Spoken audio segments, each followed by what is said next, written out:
Mais que 80 é um programa diferenciado. Não vamos ficar só no passado, vamos aprender com o passado e mostrar o que a atualidade se influencia através dele, certo? Vem conosco! Mais do que 80, né? O grande divisor de águas, a grande década, né? Década de diversão, de várias coisas maravilhosas e fantásticas, várias evoluções tecnológicas, né? E uma dessas coisas maravilhosas que haviam em termos de evolução foram os lugares onde nos divertíamos, né? As casas de festas, as casas de som. Aqui em Porto Alegre tinham vários lugares. Um desses lugares era o Open Mind, um desses lugares. Mas antes de nós falarmos do Open Mind, vamos falar de um dos caras, um dos comandantes, um dos pilotos daquelas festas daquele lugar lá maravilhoso. Dario Hernandes, DJ Dario Hernandes. Como é que está, mestre? Tudo bem? Tudo bem. Antes de a gente falar da casa Open Mind, vamos falar um pouquinho de como tu começou. Como tu começou na tua brincadeira de ser DJ? Brincadeira não, essa seriedade de ser DJ.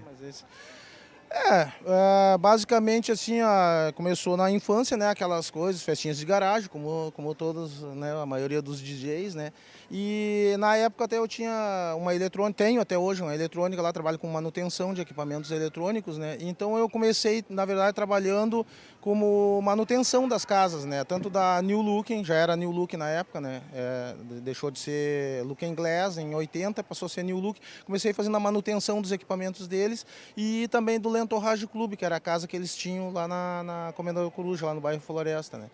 Aí foi assim que eu comecei a me afeiçoar ali aos equipamentos e olhando e vendo eles trabalhar, as mixagens como é que eram feitas, né, o tipo de seleção musical que se usava e tal.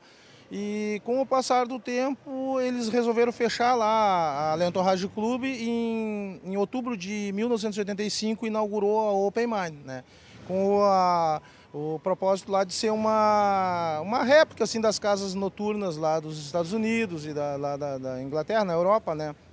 E o chefe lá me chamou lá junto com o Valmor na época, que estava lá, que é o DJ principal, e disse que a linha era essa, né? Aquelas músicas ali era para tocar as coisas que estavam sendo lançadas lá para cima, né? Então nos vinha o suplemento, ele dava o suporte, né? Mandava os discos, né? Chegava aquele suplemento lá dos discos junto com a edição da Billboard da época, né? Atualizada, e por ali a gente se baseava, né? Para tocar as músicas que iam fazer sucesso aqui no Brasil. Às vezes levava 6, 7, 8 meses, né?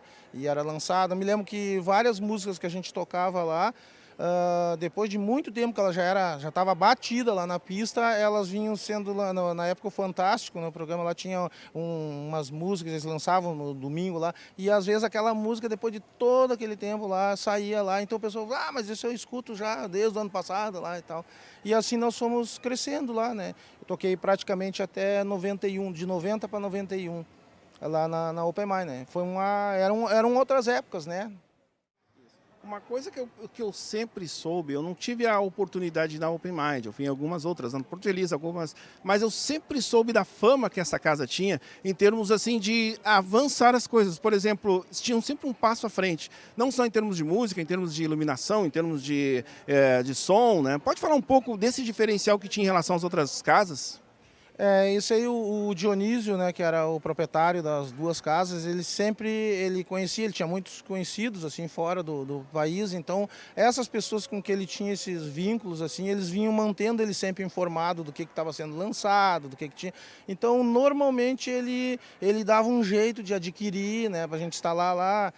Eu, por exemplo, laser, eu fui conhecer laser quando eu comecei a fazer manutenção lá das casas, porque eu nunca tinha visto um raio laser que eles diziam o que era aquilo, como é que funcionava aquilo. Inclusive alguns aprimoramentos que a gente fez no funcionamento dele, eu como técnico na época, né, para ele fazer uns desenhos, umas coisas assim diferentes. Aquilo ali é uma coisa que eu fui conhecer lá nas danceterias dele, né.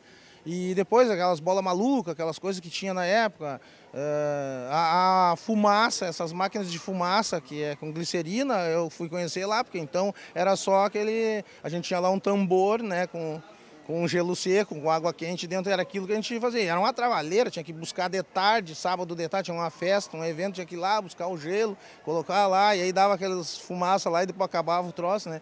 E aí depois eles adquiriram essa máquina aí, chegou uma máquina faz fumaça, não precisa, e aí, né, um troço bem interessante, né? Mas o que mais me chamava a atenção mesmo era o material que a gente trabalhava, né? Os discos, esses 12 polegadas que vinham, os promos, né? Que eles mandavam, porque nós tínhamos um DJ lá nos Estados Unidos que ele separava um suplemento para nós. Ele pegava para ele e separava um para nós também. Aí quando vinha alguém para Porto Alegre aqui, né? Ele mandava pelo avião. E aí o Dionísio ia lá no aeroporto, pegava os discos, né? E era a festa, né? Só que eu tinha que dividir com o Jorge Schuller, que era lá do DJ da New Looking lá. Então ele dizia sempre, ó, chegou o disco para você, não, vou aí olhar. Ele disse, não, liga lá, o Jorge trabalhava na outra rádio, aí ele dizia, liga lá para ele, marca com ele. Aí tinha que ir lá e olhar os discos, os discos é pros dois, ele sempre me dizia, né? O Jorge trabalhava na linha comercial, assim, nessas músicas mais comerciais, então praticamente quase todo o suplemento ficava comigo, porque eu que rodava mais aquele tipo de música, a linha da casa era aquela ali, né? Então a gente olhava ali a Billboard e ficava examinando as músicas, o que estava subindo, o que estava descendo ali, daí aquilo tu ia encaixando, claro que aos poucos, assim, um ou duas numa sexta, outra e mais uma num sábado, e aí com o passar dos dias aquilo ia fixando lá, a pista ia... Quem não conhecia a casa e entrava pela primeira vez lá dentro, ficava apavorado, né? Mas o que é essas músicas? Mas a pista estava cheia, o pessoal dançando, e aí bastava ir 2, 3 vezes que tu já via que as músicas eram combatidas e tal, que o pessoal gostava, eram músicas que iam fazer sucesso ainda. Então essa particularidade aí é que muito me chamava a atenção, que eu hoje em dia não teria, né?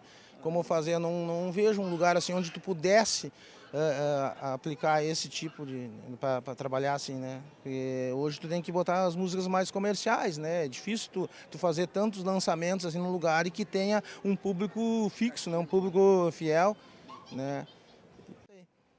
Pô, parabéns, vocês viram, né? Baita experiência demais. Cara, satisfação demais. Dario Hernandes, o cara que tocava na Open e toca ainda, né? Nas grandes festas aí que relembram, né? As festas de recordação, as festas vintages musicais aí, né?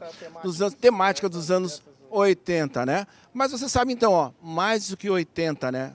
Esse é o divisor de águas, ó. Tá aqui o link, ó, clica aí. Compartilha com teus amigos, entra nas redes lá, Facebook, entra no YouTube, nos nossos vídeos também, né? Não esquece, ó, reportagem @mais-que80.com.br, tá? Também é uma forma de vocês comunicar. Você quer fazer uma parte disso, quer participar de alguma maneira, quer de repente colocar a sua ideia, enfim, o seu contato, entre em contato conosco aqui. Entra no link e a gente vai fazer essa ponte aí. Mais do que 80, não esquece, é a diferença, é o divisor de águas.